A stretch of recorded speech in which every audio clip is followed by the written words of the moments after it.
Today's question comes from Mark in Wisconsin. In the current economy, what is a reasonable expectation as far as where home loan rates will end up by the end of the year? Is the 3% rate possible again, or do you think it'll stay where it's at?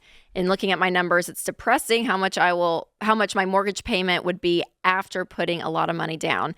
So I'm hoping for some light at the end of the tunnel. I was listening to a thing off, I think it was like or Yahoo Finance or something today. And I mean, they're thinking they're going to raise the federal raise again in May and June. So that's the thing, Mark. I'm like, I don't know. We don't have a crystal ball. We have no idea. Is 3% rate possible by the end of the year? No, probably not. No, not by the end of this year. No. However, we need to tell you that economists and weather forecasters are the only people that can be wrong most of the time and keep their jobs. So when we predict that, it's just like, who knows? But realistically, it takes it a little while to settle back down if the bond markets settle down and if the Fed quits screwing with it. And so, you've only got about, effectively 9 months, less than that by the time we have this conversation and all. So no, not by the end of the year. Will we ever see 3% again? Oh, maybe. I don't know. Maybe, probably. The thing you got to think about is this. In 1978, I got my real estate license. Rates went from 9 3/4 to 10 that September. For the first time ever, we saw double-digit interest rates. They didn't settle back down below 10. They went all the way up to 18 in 1982 under Jimmy Carter. And then they came back down. And in the 80s, I don't remember when they came back down below 10, but it was probably a decade before they came back down below 10. And honestly, I was a young real estate agent at that time, and having lived through it going up, and then it came down from 18 to 14 to 12, even to 11. When I went on the radio in I know it took more than a decade because I went on the radio in 1992, and they had not gone below 10. And I was telling people, you'll never see it below 10 again. And I said that on the radio, and I was completely wrong, right? And it went below 10, and it stayed in the 5-6 range for a long, long time. Yeah. 2008 crash drove the rates down below 3, and they stayed in the 3 and below 3 until just the other day. Yeah. Until just about a year ago. So the point being that there's a large percentage of the history of single-family homes prospering in the United States that the rate was much higher than 3%.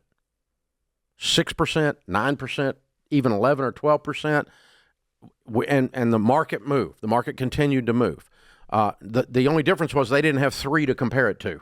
Yeah, and we've been spoiled to live in. You got 3 to compare it to, and it pisses you off. All you've known. Yeah, and especially for the millennials that are the ones that are probably in the major, housing to buy.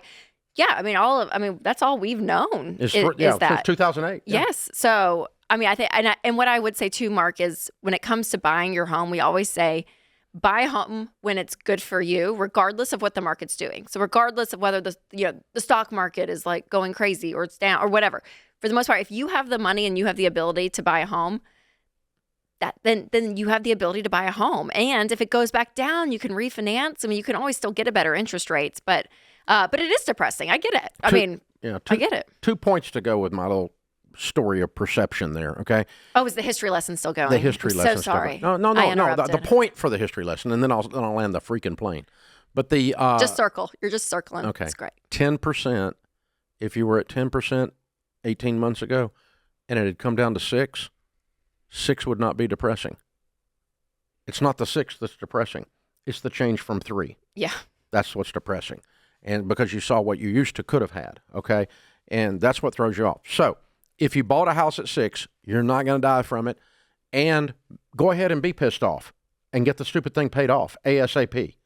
And then, because my interest rate on my home is precisely 0 because I don't borrow money. So there's that. And you can save up and pay cash for a house, too. That's a weird idea. Oh, that's a really weird idea. But people do it. And it's not that unusual. It's not as unusual as some of you think it is. So, well, don't tell me that because I've seen it. I've been doing this for 30 years. I see a lot of people pay cash for a house.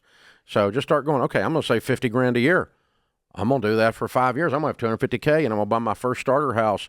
Well, you can't get to, I know, wherever you are, I get it. But the average house price in America today is about 300. So, let's talk about how you get 300K together. Or let's talk about putting a huge down payment and then getting it paid off as soon as possible so you don't have to be pissed off or depressed or whatever emotion it is that's associated with it. So, perception is part of the issue. The actual math's part of the issue. And then it just turn it as a positive and as a motivator to push you on out of debt.